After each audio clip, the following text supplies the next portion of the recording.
요한복음 12장 12절에서 19절의 말씀입니다. 다 찾으신 줄 알고 다 같이 합독하시겠습니다.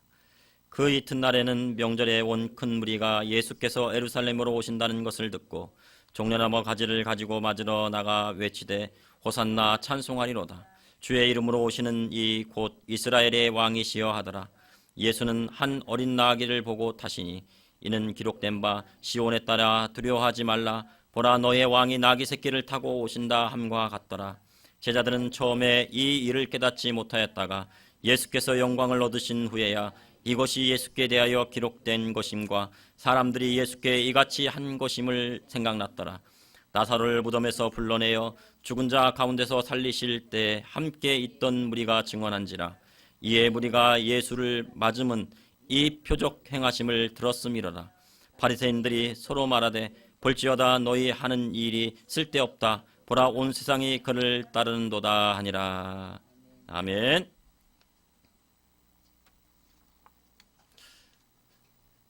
오늘 저는 요한복음 12장 12절에서부터 19절의 말씀을 가지고 종려주의라는 제목을 통해 하나님의 말씀을 나누고자 합니다. 현재 전 세계는요 전염병의 위협으로 휩싸여 있습니다. 이탈리아에요 바이러스 확진자들이 늘어나고 많은 사망자들이 나왔습니다. 그리고 이탈리아 사람들은요 그 집에 자체적으로 격리에 들어갔습니다. 그런데 놀라운 일은요 사람들이 서로를 격려하기 위해서 각 집의 베란다에 나와서 노래를 부르기 시작합니다. 힘내라 이탈리아, 모든 것이 잘 될 거야 라고 노래를 불렀습니다. 이탈리아에는요 수많은 사망자들이 나왔습니다. 그러나 그들은 노래를 불렀던 것입니다. 이탈리아에는 사망자가 5,000명에 이릅니다. 스페인에도 4,000명 이상이 사망자가 있습니다. 미국도 5,000명 이상의 사망자가 나오고 있습니다. 그럼에도 불구하고 이렇게 노래를 불렀던 것입니다. 이탈리아에는요 나폴리라고 하는 세계적인 관광도시가 있습니다. 이 나폴리라는 지역은 1차 세계전, 2차 세계를 통해서 전쟁을 통해서 많은 사람들이 죽었던 곳입니다. 옆에서 형제자매가 죽는 것을 지켜보고 또 슬픔을 겪었던 곳입니다. 그런데 이런 곳에서요, 이 나폴리라는 곳에서 그런 아픔을 딛고 여러 가요제를 엽니다. 비에디 그로타라고 하는 그런 가요제를 열어서 전쟁의 아픔을 씻었습니다. 우리가 전염병의 위험 가운데 있으면서요, 잠시 잊고 있었던 것이 있습니다. 그것은요, 이틀 후면은 종려주일이 온다는 것입니다. 그리고 다음 주에는 고난주간이고 다음 주 주일은 부활절입니다. 우리 기독교에서는요 가장 큰 절기가 바로 이 부활절인 것입니다. 새벽 예배 기도 시간에요 금요철에 하나님께서 어떤 말씀을 주실지 기도를 했습니다. 성경에 나오는 전염병에 대한 말씀을 전해야 되나, 아니면 예수님에 대한 비유를 전해야 되나. 그러다가요 문득이요 이번 주가 종려주일이구나 라는 생각이 머릿속에 스치고 지나갔습니다. 그리고 다음 주가 고난주가 아니고 다음 주 주일이 부활절이라는 것을 다시 한번 인지하게 된 것입니다. 우리가 전염병의 문제로요 예수님의 고난을요 깊이 묵상하지 못하고 있다고 생각이 되었습니다. 그래서 이 시간에는 종려주일이 무엇인지, 그리고 종려주일을 통해서 우리가 깨달아야 하는 것은 무엇인지 말씀을 통해 나누고자 합니다. 예수님의 공생의 3년 반이라는 기간에서요 4번의 유월절이 있습니다.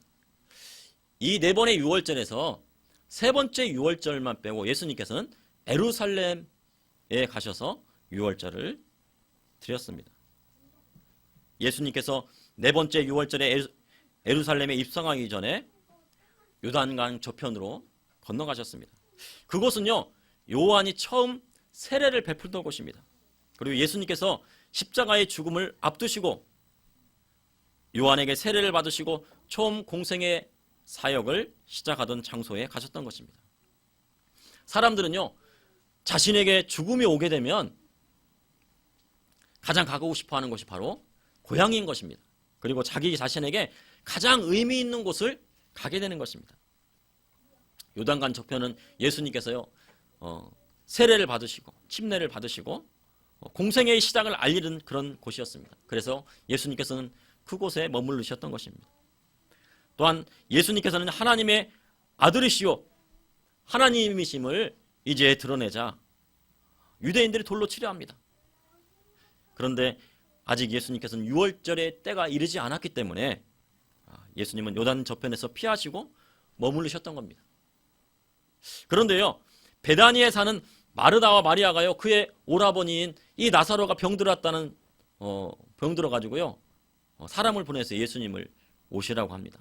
우리 오라버니가 병들었으니 와서 고쳐주십시오 라고 전합니다. 그런데 예수님께서는요 나사로가 병들었음에도 불구하고 더디 가십니다. 빨리 가셔서 고쳐주셨으면 좋겠는데 더디 가셨어요. 그리고 예수님께서 베다니에 도착하자 나사로는 죽은 지 나흘이나 되어서요 시체에서 썩는 냄새가 나기 시작합니다. 마르다와 마리아와 동네의 많은 사람들은 슬픔에 잠겨 있습니다. 그리고 예수님께서는 말씀하십니다. 나는 부활이요 생명이니 나를 믿는 자는 죽어도 살겠고 무릇 살아서 믿는 자는 영원히 죽지 아니하리라고 주님께서는 말씀을 하셨습니다. 그리고 무덤에 돌을 옮겨놓으라고 하셨습니다. 그리고 내 말을 믿으면 하나님의 영광을 보리라고 말씀을 하셨습니다. 그리고 큰 소리로 나사로야 나오라 그렇게 소리를 지었습니다.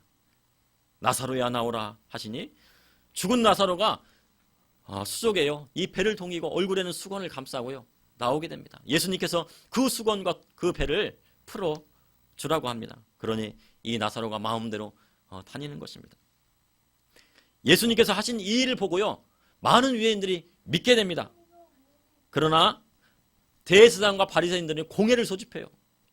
공회를 소집해가지고 예수 그리스도로 인하여서 로마에 의해 우리가 멸망당하게 됐다고 하면서요 예수님을 죽이려 합니다. 그리고 죽이기로 결정을 합니다. 나사로 살리신 일로 인하여서 많은 사람들이 예수님을 믿게 되자 예수님을 죽이려고 공모를 한 것입니다. 이날부터 그들이 예수님을 죽이기로 모의하니 예수님께서는 빈들 가까운 에브라임 동네로 머물게 됩니다. 예수님의 공생의 네 번째 유월절이 오기 전 6일 전에요.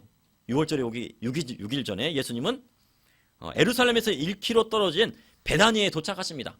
그 베다니에는요 바로 이 나사로를 살리셨습니다. 그래서 이 베다니에 잔치가 베풀어졌어요. 그것은 예수님을 위하여 잔치를 베풀었습니다.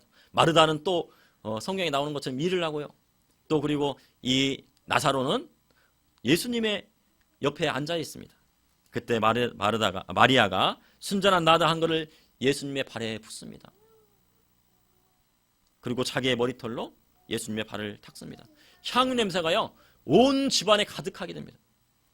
이 나드는 히말라야산 다년생 식물로요 나르드라고 하는 뿌리에서 나온 건데요 아주 향이 좋고 향이 진한 그런 고급 향료입니다. 그때 돈 맡은 가룟 유다가요 이 향유를 어찌하여 300데나리라는 돈으로 팔아서 가난한 자에게 주지 않느냐고 그렇게 이야기합니다. 300데나리온은요 1데나리온이 성인 남자 하루에 일당이니까요 300데나리온은 1년치 품삯입니다. 지금의 돈으로 하면요 한 2천만 원, 3천만 원 되는 그런 돈입니다. 자기가 1년 동안 그 번 돈을 예수님의 발에 부은 것입니다. 그러나 가룟 유다는요 가난한 사람들을 생각해서 그런 것이 아닙니다. 그는 돈 맡은 자예요. 그래 돈꾀에서 돈을 어떻게 하면 훔칠까? 그 300데나리온을 어떻게 하면 돈을 훔칠까? 라고 생각하신 것입니다. 예수님께서는 그를 가만히 두어라 하시며 내 장래 할 일을 위하여 하는 일이니 그 여인의 일을 참견하지 말아라고 하셨습니다. 많은 유대인들이 모여듭니다. 이것은요 예수님만 보러 온 것이 아닙니다. 누구를 보러 왔어요? 죽은 자 가운데서 살아난 나사로를 보러 온 것입니다. 나사로로 인하여 유대인들이 예수님을 믿으니 대제사장이요 나사로까지 죽이려 합니다. 다음 날 명절에 온 큰 무리가 예수님께서 에루살렘에 오신다는 소식을 듣고요 종려나무 가지를 잘라서 예수님을 맞을 준비를 하게 됩니다. 첫째, 종료주일은 메시아이신 예수 그리스도의 예루살렘 입성을 기념하기 위한 날인 것입니다. 메시아는요, 히브리어로 기름 부음을 받은 자라는 그런 뜻입니다. 그래서 이 헬라어로는 그리스도라고 해서 구원자라는 그런 뜻이 있습니다. 구약 시대 때 기름을 부음을 받은 자는 왕을 세울 때 기름을 부었고, 제사장을 세울 때 기름을 부었습니다. 또한 선지자를 세울 때 기름을 부었습니다. 그러므로 예수님께서는 우리의 영원한 왕이시고, 예수님께서는 우리의 영원한 제사장이시고, 또한 우리의 영원한 선지자이신 것을 나타내신 것입니다. 예수님께서는요, 예루살렘에 가까이 가서 감난산 벳박에 이르렀습니다. 그때 두 제자를 맞은편 마을에 보내십니다. 그리고 메인 나귀와 나귀 새끼가 함께 있는 것을 보게 될 텐데, 그것을 풀어서 끌고 오라. 그리고 왜 그것을 가져가냐 하면은 주께서 쓰시겠다 하라라고 말씀을 하셨습니다. 이것은요, 스가랴서 9장 9절의 말씀이 성취되기 위한 것입니다. 시온에 따라 크게 기뻐할지어다, 예루살렘에 따라 즐거이 부를지어다. 보라, 내 왕이 내게 임하시나니 그는 공의로우시며 구원을 베푸시며 겸손하여 나귀를 타시나니 나귀의 작은 것 곧 나귀 새끼니라 라고 말씀하셨습니다. 예수님은요, 정말 겸손하신 분이십니다. 저는 며칠 전에는요, 북한의 김정은이가 백마를 타고요, 의시되면서 백두산을 오르는 것을 보았습니다. 자신의 부하들을 일고요, 말을 타고 가는 걸요, 하얀 말을 타고 가는 걸요 찍어가지고 뉴스에 내보냈습니다. 북한의 김정은요, 항상 큰일이 있을 때 말을 타고 백두산을 올랐다고 합니다. 그것은 그 집안의 전통이라고 합니다. 그러나 그는 북한의 최고 권력을 가졌지만요, 북한 동포들을요 억압하고 자유를 빼앗고 속박하고 굶주리게 하고 억압당하게 했습니다. 그것은요, 진정한 지도자의 모습이 아닌 것입니다. 예수님께서는 비록 언약을 성취하시기 위해서요, 겸손하게 나귀를 타셨지만 예수님은 온 인류의 죄 가운데 우리를 구원하신 참 메시아시오, 우리의 영원하신 참된 지도자이신 것입니다. 그러므로 우리는 참된 지도자이신 예수 그리스도를 따라가야 되는 것입니다. 제자들이 나귀 새끼 위에 자신의 옷을 덮습니다. 얹고 예수님이 그 위에 타십니다. 예수님이 지나가실 때 사람들이 자기의 겉옷을 피고, 그 다음에 아까 종려나무 가지를 잘랐던 그것을 길에 펴고 머리를 조아립니다. 그리고 외칩니다. 다윗의 자손이여 찬송하리로다. 주의 이름으로 오시는 이여 가장 높은 곳에서 호산나 라고 외쳤습니다. 메시아는요, 다윗의 자손에서 오신다고 말씀에서 나와 있습니다. 구약성경 이사야서 11장 1절에서 2절의 말씀을 보니 이새의 줄기에서 한 싹이 나며 그 뿌리에서 한 가지가 나서 결실할 것이요 그 위에 여호와의 영 곧 지혜와 총명의 영이요 모략과 재능의 영이요 지식과 여호와를 경외하는 영이 강림하시리니 라고 말씀하고 계십니다. 마태복음 1장 1절에 보면 아브라함과 다윗의 자손 예수 그리스도의 계보라고 말씀을 하고 계십니다. 우리를 구원하실 메시아는 다윗의 후손으로 오시는 것입니다. 그리고 구약 성경에 그렇게 예언이 되어 있고요, 그 예언이 성취가 된 것입니다. 그러나 예수님께서는요, 서기관들에게 말씀하셨습니다. 사람들이 어찌하여 그리스도를 다윗의 자손이라고 하느냐라고 물으십니다.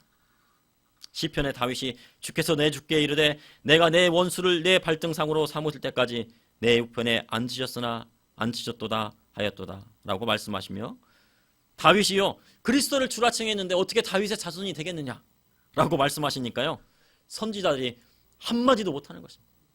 그들의 입을 그냥 봉해버리신 겁니다. 그 한마디로. 예수님은요, 다윗의 후손이었던 아버지 요셉의 씨로 잉태된 것이 아닙니다. 요셉은 주의 사자의 분부대로 아들을 낳기까지 동침하지 않고 낳으니 이름을 예수라 하였다고 성경에는 말씀하고 있습니다. 예수님은요, 창세기 3장 15절에 나와 있는 여자의 후손에서 나온 것입니다.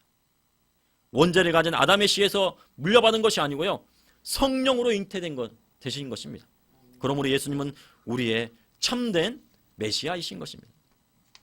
둘째로 종료주일 기간에 예루살렘에 입성하신 우리 예수님은요, 하나님의 어린 양이 되셨습니다. 예수님의 제자들 중에요, 한 사람도 주님이 십자가에 달려 돌아가실 것이라고 생각했던 사람은 한 사람도 없습니다. 우리는 성경을 통해서요, 예수님의 죽으심을 들었기 때문에요, 십자가에 달려 돌아가실 거라는 것을 우리는 알고 있어요. 제자들을 볼 때 참으로 답답합니다. 예수님께 십자가에 죽으실 것을요, 수차례 말씀하셨어요. 수차례 말씀하시면서 그렇게 얘기했는데도 불구하고 그들은 우드나에서요, 예수님께서 십자가에 돌아가실 것을 전혀 예상하지 못했던 것입니다. 세례 요한은요, 예수님께서 요한에게 나오시는 것을 보고 보라, 세상 죄를 지고 가는 하나님의 어린 양이라고, 어린 양을 보라고 하였습니다. 요한이 이렇게 말한 것은 레위기에 나오는 아사셀의 염소를 비유한 것입니다. 레위기 16장 9절에서 10절에 아론은 여호와를 위하여 제비 뽑은 염소를 속죄제로 드리고 아사셀을 위하여 제비 뽑은 염소는 산채로 여호와 앞에 두었다가 그곳으로 속죄하고 아사셀을 위하여 광야로 보낼지니라 라고 말씀하고 있습니다. 속죄일에요, 염소 2마리를 바치게 됩니다. 한 마리는 우리가 잘 아는 것처럼 속죄제물로 죽이고, 한 마리는요, 대제사장이 2손으로요 염소의 머리에 안수를 합니다. 그리고 이스라엘의 죄를 전가해 가지고요 광야로 내몰아서 굶어 죽든지 맹수의 밥이 되어 찢기우든지 그것을 죽이는 것입니다. 아사셀이라고 하는 것은 죄의 짐을 가지고 떠나는 염소라는 뜻이 있는 것입니다. 이스라엘의 죄와 허물을 짊어지고 황량한 광야로 쫓겨가는 염소를 가리키는 것입니다. 이 염소는요, 모든 죄를 다 뒤집었어요. 그리고 이 예루살렘의 성에서부터요, 이 광야까지 그냥 그 조리돌림을 시키는 겁니다. 사람들은 발로 차고 때리고, 그 저주를 막 다 퍼붓습니다. 그러면 그 아사살의 염소는요, 이 광야로 가요. 가다가 이 뜨거운 햇빛이 오게 되면요, 쓰러지고 맙니다. 그리고 이 들짐승이 나타나서 그 어린 염소를 갈기갈기 찢어서 죽입니다. 그 모습이 어떤 모습이에요? 바로 예수님의 모습인 것입니다. 예수님께서는요, 이 아사셀의 염소처럼 우리의 모든 죄를 짊어지고요, 믿었던 제자들과 군중들에게 배신을 당했습니다. 내가 가장 사랑하는 제자에게 배신당했어요. 누가 팔았어요? 내가 사랑하는 제자 가룟 유다에게 배신당하고 팔리고요. 그리고 모든 제자들은 다 도망갔습니다. 뿔뿔이 흩어졌습니다. 요한만이 그 십자가 밑에서 어머니와 함께 같이 있습니다. 로마 군병들은 조롱하고 침뱉고 주먹으로 때리고 채찍으로 때리고 가시관을 씌우고 그 무거운 십자가를 지고 골고다 언덕을 걸으시는데, 그 골고다 언덕을요, 그 십자가를 지고 가기가 너무 힘들어서 구레네 시몬을 같이 지게 합니다. 그러므로 세례 요한은요, 예수님을 보며 보라, 하나님의 어린 양이로다 라고 이야기한 것입니다. 무리들은요, 종려주일에 예수님의 예루살렘 입성을 축하하며 외쳤습니다. 호산나 다윗의 자손이여, 찬송하리다 주의 이름으로 오시는 이여, 가장 높은 곳에서 호산나 라고 외쳤습니다. 호산나라는 뜻은 어떤 뜻이냐면, 우리가 호산나 찬양도 있잖아요. 호산나 이렇게 찬양하는데요, 호산나의 뜻은 뭐냐면요, 이제 구원하소라는 그런 뜻입니다. 유대인들은요, 로마의 압제 속에서 해방되길 원했습니다. 로마의 압제 속에 해방돼서 그 고통을 벗어나길 원했습니다. 그리고 다윗이 세웠던 든든한 유다 왕국을 새롭게 건립하기를 원했던 것입니다. 그러나 예수님께서는요, 이 땅에 오셔서 하나님의 나라를 전파하시기 위해서 오신 것입니다. 로마로부터 물리적인 해방이 아닌 천국 복음을 전하시기 위한 것이었습니다. 그런데 제자들은요, 정말 이게 너무나도 웃긴 것이요, 제자들은 예수님께서 그렇게 이 땅에 오셨는데도 불구하고 천국에서 누가 큰지에 대해서 관심을 가졌습니다. 왜 커요? 누가 큰지. 내가 크다, 네가 크다. 내가 높은 자리 할 거야, 내가 높은 자리. 심지어 세베대의 아들의 어머니는요, 아들을 데리고 와서요, 주의 나라가 임할 때 아들 하나는 주의 우편에, 하나는 좌편에, 앉혀달라고 간청합니다. 또한 그 이야기를 열 제자들은 그러한 부탁을 드린 두 제자에 대해서요 분노합니다. 제자들은 로마의 압제에서 해방되고 예수님께서 이 땅의 왕이 되시면 높은 자리를 차고 싶은 마음이 컸던 것입니다. 그래서 이 종료주일에 예수님을 향하여서요 호산나 호산나 크게 외쳤던 것입니다. 우리도 제자들의 모습과 같이요 주님의 뜻을 이해하지 못하고 세상 것만 쫓고 있지는 않은지 자신을 되돌아봐야 합니다. 주님이 바라시는 것과 제자들이 바라는 것은요 전혀 다른 것이었습니다. 그것을 이제 동상이몽이라고 하는데, 동상이몽이라는 것은 겉으로는 같은 생각을 하고 같은 행동하는 것처럼 보이지만 속으로는 다른 생각을 하고 다른 행동을 하는 것을 말합니다. 우리가 겉으로는 예수님을 따르는 것 같지만 속으로는 우리의 것만 따라가고 세상 것만 따르지 않았는지 우리를 되돌아봐야 되는 것입니다. 우리가 주님을 따르지 않고 세상 것을 따라가면요 주님은 탄식하고 슬퍼하시고 눈물을 흘리시는 것입니다. 우리 그리스도인은 예수 그리스도를 본받는 삶을 살아가야 하는 것입니다. 그것이 우리를 향하신 하나님의 뜻인 것입니다. 셋째로 종려주일 기간에 예수님께서는 예루살렘 성전을 깨끗하게 하셨습니다. 많은 무리들이 찬송하리로다 주의 이름으로 오시는 왕이여 하늘에는 평화요 가장 높은 것은 영광이로다 큰 소리로 외치며 어떤 바리새인들이 소리치는 제단을 청망합니다. 그랬더니 예수님께서는요 만일 이 사람들이 침묵하면 돌들이 소리 지르리라 라고 하신 것입니다. 예수님께서는 세상에 다윗의 자손으로 오시며 하나님의 아들이시고 하나님이심을 세상에 담대히 드러내셨습니다. 이 종료주일의 기간의 사건을 통해서요 창세로부터 감춰졌던 그 비밀이 하나하나 드러나기 시작한 것입니다. 그런데요 주님은요 예루살렘 성을 보시고 눈물을 흘리십니다. 주님께서는 앞으로 예루살렘이 어떻게 될지를 예언하십니다. 날이 이를지라 내 원수들이 토둔을 쌓고 예루살렘을 쌓고 사면을 가둘 것을 말씀하셨습니다. 예루살렘과 그 안에 자식들이 죽임을 당하고 성은 돌 하나도 돌 위에 남기지 아니하리라고 말씀을 하셨습니다. 이 일은요 AD 70년에 로마의 지도장군이 예루살렘을 초토화시킵니다. 로마의 군병들이요 예루살렘 성벽을 다 허물어요. 성전을 다 파합니다. 이 성전에 뭐가 있습니까? 금이 있잖아요. 그러니까요 이 성전에 어디에 금이 있을까요? 이 돌 하나에 이 돌 위에 남기지 않고요 이 돌들을 다 갈아버립니다. 금을 찾기 위해서. 그리고 이 예루살렘 성벽을 다 허문데요 우리가 성지순례에 가면은 이 통곡의 벽만 남아 있습니다. 이 통곡의 벽만 남아 있는데 그 통곡의 벽만 남아 있는 것은 이 로마 군인들이 이 성벽을 이 예루살렘 성을 함락했다는 기념하기 위해서 그 통곡의 벽만 남은 거예요. 그래서 지금까지도 사람들이 거기 가서 하나님께 기도하잖아요. 그리고 지금까지 현존하는 것입니다. 그러나 유대인들의 960명이요 마사다로 몰려들어서 결사항전을 벌입니다. 이 마사다라는 곳은 BC 40년경에 헤롯 왕이 도망할 곳으로 마사다를 지었어요. 온갖 시설을 했는데 거기에 목욕탕도 있고요, 창고도 있고, 채석장도 있고, 교회도 있고, 수영장 등이 지어졌고요. 지금도 남아 있습니다.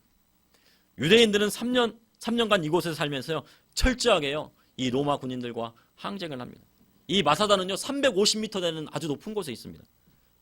그 요새는 길이는 600m고 너비는 320m로 규모가 어마어마했습니다.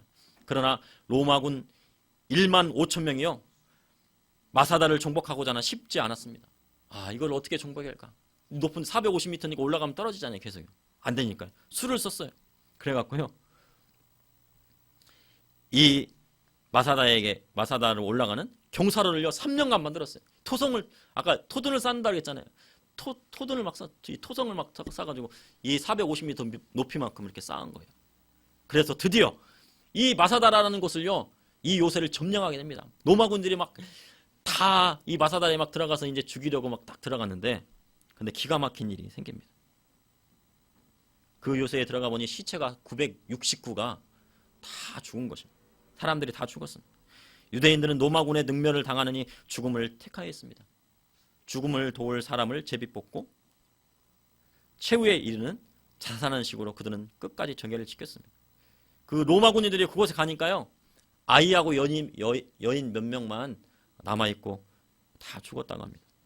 그것에 충격을 받았습니다. 로마 군인들이요, 야, 이 유대 사람들을 보고요, 충격을 받고, 야, 안 되겠다. 얘네들을 어떻게 해요? 전 세계 곳곳으로 뿔뿔이 흩어야겠다. 다 흩어버립니다. 그래서 디아스포라 유대인들이 이 뿔뿔이 흩어지는 것입니다. 예수님께서는 이스라엘을 사랑하셨습니다. 그래서 예루살렘 성을 보시고 오셨던 것입니다. 예수님께서 마지막 날 공중 재림하실 때가 가까이 오게 되면 이방인의 수가 충만하게 된다고 말씀하고 있습니다. 멸망에 가증한 것이 거룩한 곳에 서게 된 것을 보게 될 때 주님이 다시 오게 됨을 우리가 깨달아 알아야 한다고 성경에서 말씀하고 있습니다. 현재요, 이스라엘에는요, 세계 곳곳에서 디아스포라 유대인들이 몰려들고 있습니다. 그런데 그 유대인들이 어떤 유대인들이냐면 기독교를 철저히 믿는, 예수님을 철저히 믿는 유대인들이 몰려들고 있는데요, 현재 이 이스라엘의 20에서 30%가 지금 기독교인이라고 합니다. 그걸 보고요, 이 신학자들과 그리고 이 성경을 공부하는 교수님들이요, 고무가 됐어요. 야, 진짜 예수님 오시겠다. 그리고요, 이슬람에 있는 이 중동 지방에요, 이란도 그렇고요, 기독교인들이 그렇게 많이 늘어나고 있답니다. 중동 지역에는, 이슬람의 국가에는 기독교가 들어가지 않을 것 같은데 곳곳에서 막 예수님을 믿는 자들이 늘어나고 있다고 하는 것입니다. 우리가 이번에 이 전염병을 통해서 깨달아야 됩니다. 우리가 이런 전염병에 대해서 옛날에는 막 약이 있으니 약이 없어가지고 죽었다고 하지만 지금은 약도 있고 그리고 과학기술도 발달됐다고 하는데도 불구하고 이 전염병을 이겨낼 수 있는 방법이 없습니다. 지금 이런 것을 볼 때요, 우리는 하나님만 의지해야 된다는 것을 깨닫게 됩니다. 예수님께서 다시 오실 날이 가까이 오고 있습니다. 예수님께서는요, 종료 주일 기간에 예루살렘에 입성하셔서 처음 한 일은요, 성전을 청결하게 하신 것입니다. 주님께서는 첫 번째 유월절에도 성전을 청결하게 했습니다. 그래서 장사꾼들을 내쫓으시고 그리고 이곳은 내 아버지 집이라고 말씀을 하셨습니다. 그리고 3년이 지났습니다. 그리고 예수님께서는요, 이 46년 동안 지은 성전을 헐라고 또 하셨습니다. 내가 사흘 만에 이 성전을 다시 세우리라고 말씀하신 것입니다. 예수님께서 그렇게 말씀하신 것은 예수님께서 성전된 자기 육체를 말씀하신 것입니다. 그리고 네 번째 유월절을 맞이하여 예수님께는 다시 한번 성전을 청결하겠습니다. 내 집은 만민이 기도하는 집이다 라고 말씀하시며 다시 한번 성전을 청결하게 했습니다. 예수님은 십자가에서 유월절 어린 양으로 하나님 앞에 거룩한 산제물이 되심으로 말미암아 하나님의 성전을 새롭게 일으키신 것입니다.